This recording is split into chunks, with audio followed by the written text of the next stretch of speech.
کروڑوں خداؤں کے ماننے والوں نے ایک خدا کے ماننے والوں پر حملہ کر کے اس وقت موجودہ ملکی صورتحال، باہمی تفرقات اور جو ہماری معاشی حالت اور ابتری ہے اس کو جانچتے ہوئے اس نے سمجھا ہے کہ میں پاکستان کو کھا جاؤں گا۔ کروڑوں خداؤں کے ماننے والوں کو ہم پیغام دیتے ہیں، تم جذبوں کو کبھی شکست نہیں دے سکتے۔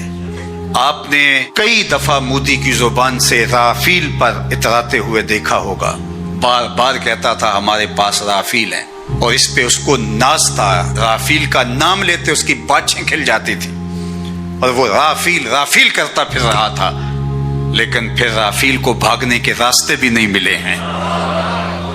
وہ ابابیلوں سے ہاتھی مروانا جانتا ہے، وہ رب ہے، وہ احکم الحاکمین ہے۔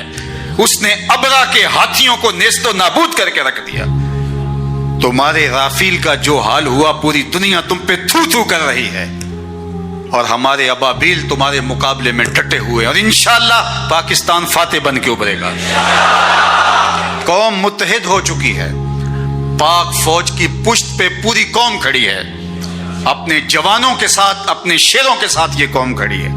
مت کوئی بھول میں رہے، داخلی اختلافات آنے والے دشمن کی جارحیت کے مقابلے میں ختم ہو جاتے ہیں اور قوم میں متحد ہو جاتی ہیں۔ تمہارے اس اقدام نے قوم کو یکجا کر دیا ہے، قوم کو کھڑا کر دیا ہے۔ ہمارے شیر دل مجاہد جو اپنی جانیں ہتھیلی پہ لیے مرنے کی، شہید ہونے کی آرزویں کر رہے ہیں، اور ہاتھ جوڑ جوڑ کے کہہ رہے ہیں دعا کرو مجھے شہادت مل جائے، اس قوم کو تم کیسے شکست دے سکتے ہو؟ کیسے اس قوم کو تم بچھاڑ سکتے ہو؟ تم نے اس قوم کو للکارا ہے جو رب کی طاقت پہ بھروسہ رکھتی ہے، جو جہاد فی سبیل اللہ پہ بھروسہ رکھتی ہے، شہادت جس کے لیے سعادت کا تاج ہے۔ ہمارے پائلٹ دارو پی کے نہیں چڑھتے جہازوں کے اوپر، تم تو ان کو تحور دلاتے ہو اور وہ لرزتے ہوئے ان کے قدم لڑکھڑا رہے ہوتے ہیں، اور ہمارے تو شیر دل پائلٹ ایک دوسرے سے آگے بڑھ کے خود اپنے آپ کو پیش کر رہے ہوتے ہیں کہ یہ سعادت پہلے مجھے عطا کیجیے۔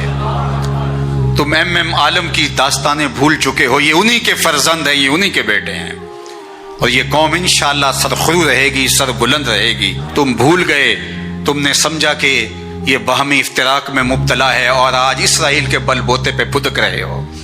اس کے ڈرون تم ہماری فضاؤں میں چھوڑ کے سمجھتے ہو کہ ہم بڑے بہادر بن گئے ہیں۔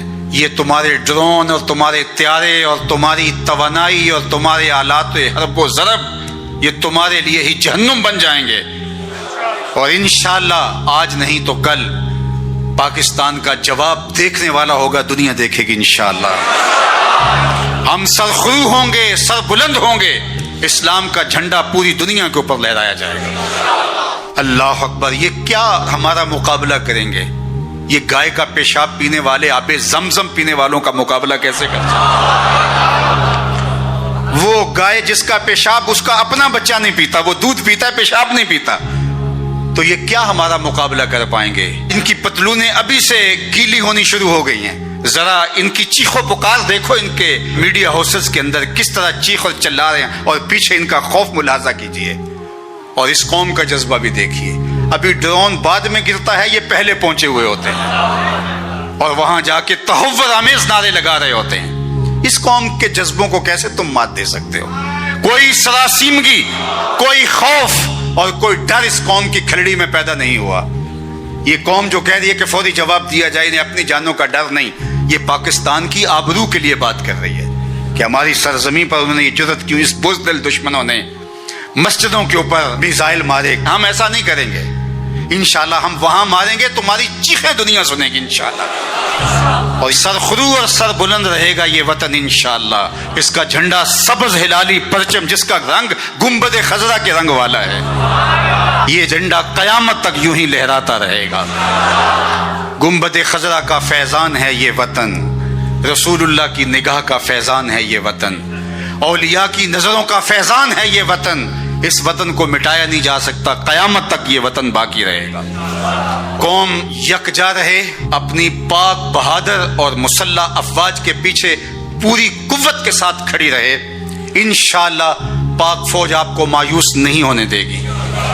ہمارے مجاہد، ہمارے سپاہی، ہمارے سپہ سالار ہماری فوج کا ایک ایک فرد سینہ سپر ہے دشمن کے مقابلے میں، اور انشاءاللہ آپ آج نہیں تو کل دیکھیں گے کہ دشمن کو بھاگتے ہوئے راستہ نہیں ملے گا، اور اسلام کا پرچم سر بلند ہو رہا ہوگا، اور پاکستان زندہ باد کے نعرے لگائے جا رہے ہوں گے۔ آئیے میرے ساتھ نعرہ بلند کریں، نعرہ تکبیر، نعرہ رسالت، اسلام، پاکستان، پاک فوج، نعرہ تکبیر، نعرہ تکبیر، کی محمد سے وفا تو نے تو ہم تیرے ہیں، یہ جہاں چیز ہے کیا لوح و قلم تیرے ہیں۔ میں ایک دفعہ LOC کے قریب بیان کے لیے گیا، رش کافی تھا، تو ایک نوجوان جس کی آنکھوں میں سرخی تھی تو وہ لوگوں کو چیر کے آگے بڑھنے کی کوشش کر رہا تھا۔